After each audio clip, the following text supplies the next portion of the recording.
السلام عليكم ورحمة الله. الله يعطيكم العافية جميعا. معكم صالح الجعفراوي من فلسطين من قلب قطاع غزة. منذ بداية العدوان الإسرائيلي على قطاع غزة من أكثر من 6 أشهر بدأ الاحتلال الإسرائيلي بشن حملات تشويه وتحريض علي عبر وسائل الإعلام العبري وبشتى الطرق. يعني مرة يهددوني بالقتل، ومرة يحكوا إنه لم فلوس وشرد على قطر وتجوز في قطر كمان، من إحنا قالوا إنه خلفت كمان. والمرة الأخيرة واللي هي بصراحة الحملة الأضخم والأكبر، الاحتلال الإسرائيلي قاعد بروج إنه أنا عميل. بصراحة أنا ما حعقب على الموضوع، لأنه أصلا الموضوع تافه وما بيستاهل إنه نعقب عليه. بالعكس والله أنا جدا مبسوط إنه خليت إعلام كيان كامل يشتغل على موضوع تشويه صوتي. بس حاليا قنوات إعلامية ضخمة على مواقع التواصل الاجتماعي فيسبوك وتويتر وانستغرام بس عاملين حملات تشويه لصورة صالح الجعفراوي.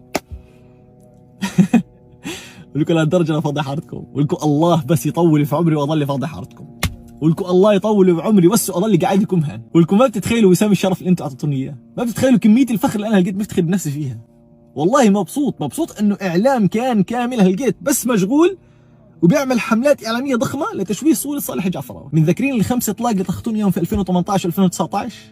والله لطلعهم على راسكم، والله لسه لنشف ريقكم فيهم.